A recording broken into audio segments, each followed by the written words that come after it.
Okay, and for the next talk is Shen Cochran. Shen, he is maybe some of you don't know him, but I know him for several years. And Shen, he engaged himself already for several years in free and open source software legal issues. So he has a very extensive knowledge and a rich experience in this field. And from the last year, he has become the regional director of OIN in Asia, and now he is a resident in Japan. So he flies from Japan to Taiwan this time. And in the following 30 minutes, he will talk about about patent issues and OIM, these very unique organizations. And so now let's welcome Shen. Hello, everyone, and thank you very much for the very kind introduction, Florence. It's a pleasure to be here in Taipei again, and it's wonderful to be part of, I think, the first Cost Cup legal track. So we've got a great lineup today. There's the brilliant team from Academia Sinica, we've got Harold Velte, we've got Soren from Asus Tech, and you've got me, which isn't great, but you'll have to make do. I'm going to cover patents today. It's quite an important subject, and we're going to cover it in a maybe a non-emotional, very practical way. I'll explain why.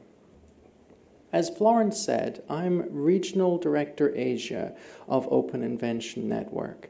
That means that I try to deal with patent issues around free and open source software. More specifically, I try to deal with patent issues around the Linux system.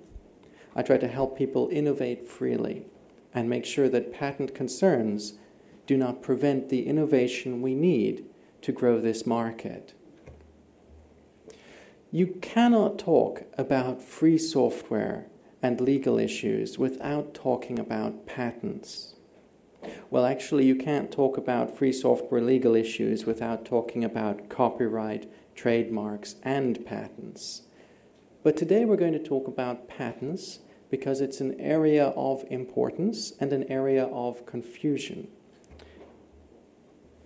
What we're going to do is we're going to contextualize the patent conversation by thinking about how free software works in the global economy and how patents influence or affect free software in this context.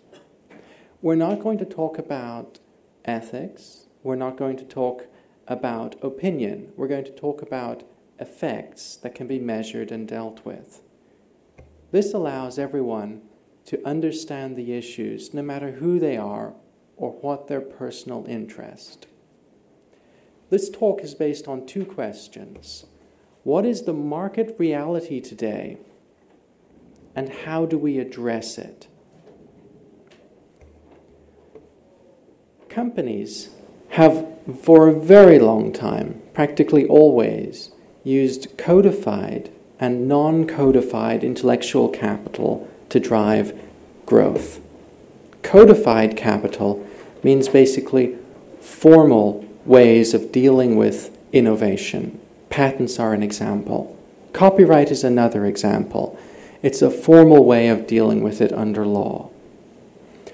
Then you have non-codified or informal ways of dealing with innovation. That's stuff like knowledge we share in conversation, know-how and experience that one person can transfer to another. Codified intellectual capital is more or less regulated by law. Non-codified intellectual capital is very much a social issue. Our focus is on codified. We're dealing with law today. Now, intellectual capital, codified, has traditionally been closed. In other words, it has been based around the concept of restricting rights to drive value. This is connected with the idea of supply and demand. If there is a relatively limited supply and a lot of demand, value rises. It's a very simple concept. It's behind most economics. And traditionally our approach to intellectual capital has been about restricting and raising value. That's a closed approach to intellectual capital. The tradition is not set in stone. Occasionally we challenge traditions. New ways of doing business emerge. With free software, we're looking at a new way of dealing with intellectual capital. We're looking at a new approach to drive value. Free software depends on collaboration. It depends on an open way of doing business. Instead of restricting intellectual capital to drive value, you open it and you collaborate to drive value. That is a relatively new approach to the current global market, especially in the technology industry. What we have today as a market reality is a global market that has both open and closed ways of doing business, open and closed ways of dealing with intellectual capital, open and closed ways of creating value. It's not today open or closed. It isn't black and white. It isn't one or the other. If we are talking about dealing with market realities, we're talking about dealing with a complex situation where some people are getting value from closed approaches to intellectual capital, and some people are getting value from open approaches. What we have to do is deal with that. We have to address the reality and find a way to balance the market so that people who want to do business, let's say with the newer open approach, are very much free to do so. That they can compete openly and directly with other approaches, such as more traditional methods of dealing with intellectual capital. It's about having a fair and accessible market for everyone. Free software, and this is a very important point, free software is perhaps the most important approach to innovation we've seen in the post-industrial era. This approach to using intellectual capital has only been around for about 25 years, and yet it is changing the way that we do business around the world. It has moved beyond software. It has moved into other areas, even hardware. Recently I was talking with a hydrogen car company releasing their technology under free software licenses. It is changing how we do business absolutely everywhere. It's a game changer, a very disruptive approach to innovation, and that's a good thing. Oops. According to IDC, Linux alone, the Linux economy, more specifically the Linux server business, is going to be worth approximately $49 billion globally by 2011. A very significant sum of money for something that just 10 years ago was a very, very small economic aspect of the server business. That's over 35% yearly growth rate, which is incredible. We think that, for instance, the Chinese economy growing at 9% a year is astonishing. 35% is unprecedented, and it's been continuous since 2006. It's snowballing. It's going global. It's increasing in speed. It's basically taking over everything. In the largest economic zone in the world, the European Union, people think it's the United States. It's not. Not anymore, kids. In the European Union, free software is expected to account for approximately 32% of all IT, either directly or indirectly, by the end of this year, according to research by the United Nations University. It's expected to account for up to 4% of the European gross domestic product by the end of this year. Incredibly significant economic figures. incredibly important market data, saying that we cannot ignore the sheer value that's being created through open ways of doing business, through open collaboration and innovation. Basically, free software is empirically, explicitly, provably very, very valuable to a lot of people, a lot of organizations. There's simply no question about that and no doubt. That's why we need to think very carefully about how we protect and grow free software in the future.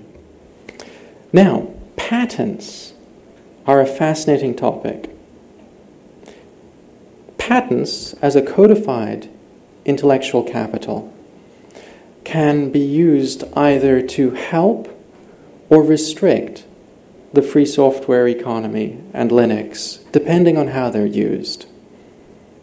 It really depends on what happens, what the motives of patent holders are, what the methods of their business operations are. What we can say is that patents, coming from what was traditionally a closed approach to innovation, patents are not inherently going to mean things are closed, but they can be utilized to restrict.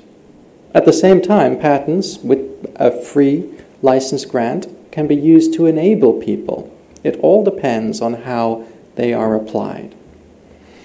Now, most people, most businesses today really do understand that free software has got great potential and great value, and they are embracing this ecosystem, working with it to create even more value as it enters new markets, whether it's mobile, whether it's embedded, whatever. However, there are some parties who have a different perspective regarding things like innovation, regarding things like Linux. We do see today an increase in the number of patent speculation or troll-like business models, and they can present a challenge. They can present a challenge to the Linux system, they can present a challenge to free software, and of course they present a challenge more broadly to all of the technology industry, including the closed aspects of the industry. In free software, in the Linux system, we are dealing with the challenge. Defensive organizations like Open Invention Network have appeared to deal with the market reality in a way that will lead to the least possible disruption and the maximum possible growth and benefit for everyone. In other words, we are working out ways to address these concerns today. I have a very interesting management style triangle flowcharty thing here, which explains that Open Invention Network enables, influences, and defends the Linux system and the broader free software ecosystem. Or at least it looks nice. What I'm going to do is explain precisely what we do in reality to help make things work. First and foremost, we advocate why open collaboration, open innovation, partnership is a really good idea, why it drives value, why we know that, how we can all support it. That's a very important message. Existing stakeholders usually get it, though we might be able to help increase their participation by providing additional perspective. New stakeholders or potential new stakeholders might be starting from scratch, and we might have a long conversation about how collaborative innovation can provide great benefit. Open Invention Network does this from the perspective of patents, intellectual capital in that area, and we try to help people get the information they need to make an informed, good choice. We build a community of licensees that explicitly agree to share innovation around the Linux system without restriction. This is about people taking a step and saying that they see the value in the Linux system and they are